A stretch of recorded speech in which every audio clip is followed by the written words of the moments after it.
இன்னைக்கு மீனாட்சியுடைய திருக்கல்யாணம் நேற்றே முடிஞ்சது, இன்னைக்கு நடக்குது. திருக்கல்யாணம் எதுக்காக நடத்துறோம் அப்படிங்கறத முதல்ல நாம தெரிஞ்சுக்கணும் இல்லையா? எப்பவுமே நமக்கு திருக்கல்யாணம் எப்படி அழைக்கிறாங்கன்னு பாருங்க. மீனாட்சி திருக்கல்யாணம், பார்வதி திருக்கல்யாணம், ஆண்டாள் கல்யாணம், ராதா கல்யாணம், சீதா கல்யாணம், வள்ளி திருமணம், இப்படிதான் கேட்போம் இல்லையா? எங்கேயாவது நமக்கு சிவன் கல்யாணம், முருகன் கல்யாணம், பெருமாள் கல்யாணம், நாராயணர் கல்யாணம், கிருஷ்ணர் கல்யாணம்னு கேட்டிருக்கிறோமா? இல்ல.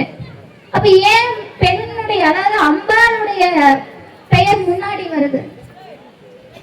திருக்கல்யாணம் நமக்கு அவங்க திருக்கல்யாணம் பண்றதால நமக்கு என்ன இருக்கு? அவங்க ஏன் அந்த திருமண கோலத்துல காட்சி கொடுக்கணும்? சிவனும் சக்தியும் ஒன்று என்ற தத்துவத்தில் நின்ற பிறகு சக்தி தனியாக சிவன் தனியாக நின்று இந்த திருமண வைபவத்தை நடத்தி திருமண கோலத்தில் நமக்கு ஏன் காட்சி கொடுக்கணும் சுவாமி? அப்படின்னா திருமணம் அப்படிங்கிறது எதற்காக செய்யப்படுகிற சடங்கு அப்படின்னு நாம தெரிஞ்சுக்கணும். இப்ப திருமணத்தின் மூலமாக சன்னதிகளுக்காகத்தான் திருமணம் நடக்கிறது அப்படின்னா அது முற்றிலும் தவறான கருத்து. இந்த உலகத்துல இருக்கிற அத்தனை ஜீவராசிகளுக்கும் சன்னதிகள் உண்டு.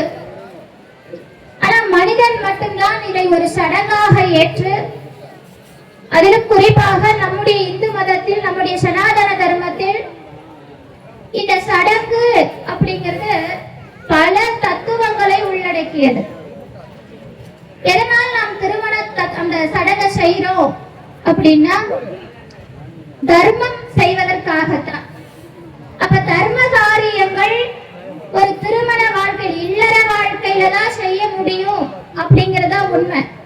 இல்லறத்தார்கள் தான் தர்ம காரியங்கள் செய்யணும். ஆனா நாம செய்யறோமா?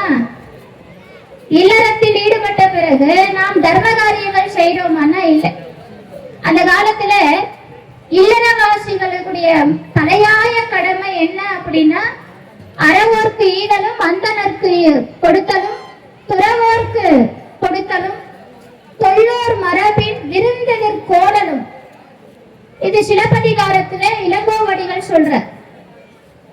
அப்ப என்ன இதோட அர்த்தம் அப்படின்னா அறவோர்க்கு அளித்தலும், அந்தனருக்கு ஈதலும்.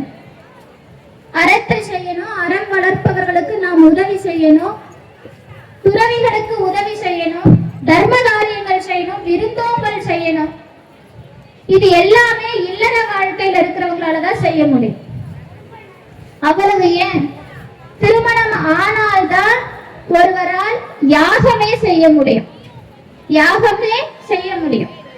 வேதம் படிக்கலாம், ஆனா திருமணம் ஆகாம அவங்க வேதத்தை ஓதி யாகம் வளர்க்க முடியாது.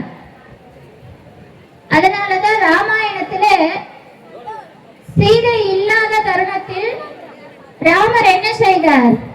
சீதையை பொன்னுரு கொண்டு சிலையாக வடித்து தம் பக்கத்தில் அமர்த்தி கொண்டார்.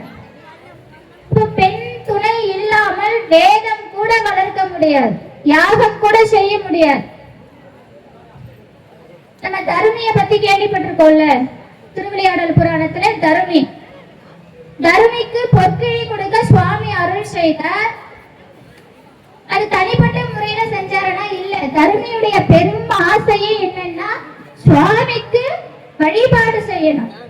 அப்ப அந்த காலத்துல இன்னைக்கும் அந்த கட்டுப்பாடுகள் உண்டு. திருமணம் ஆகாதவங்க படி ஏறி சுவாமியை தொட முடியாது, அம்பாளை தொட்டு பூஜிக்க முடியாது. அதனால தருமிக்கு திருமணம் ஆக வேண்டும் என்ற எண்ணம் வந்தது. ஆனால் அவருடைய அவர் ஒரு ஏழைங்கிறதால திருமணம் அன்னைக்கு திருமணம் எப்படி இருந்ததுன்னா பெண்களுக்கு வரம் கொடுத்து வாங்கிட்டு வந்தாங்க. இன்னைக்கு மாதிரி வரதட்சணை கொடுத்து பொண்ணை கொடுக்க மாட்டாங்க. அன்னைக்கு ஒரு பெண்ணை திருமணம் செய்து கூட்டிட்டு வரணும் அப்படின்னா அந்த பெண்ணிற்கு சீர் வச்சு கூட்டிட்டு வருவாங்க. அப்ப அதுக்கு தருமி கிட்ட பணம் இல்லை.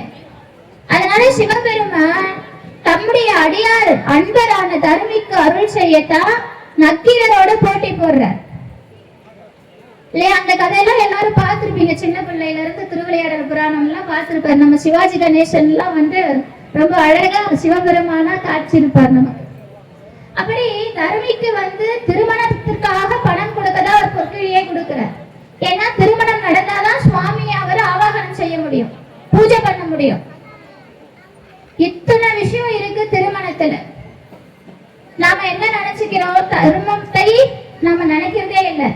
திருமணம் ஆச்சுனாலே மனைவியோட முதல் வேலை கணவன் எத்துணை தர்ம காரியங்கள் செய்தாலும் அதை கட்டுப்படுத்துவது இல்லையா?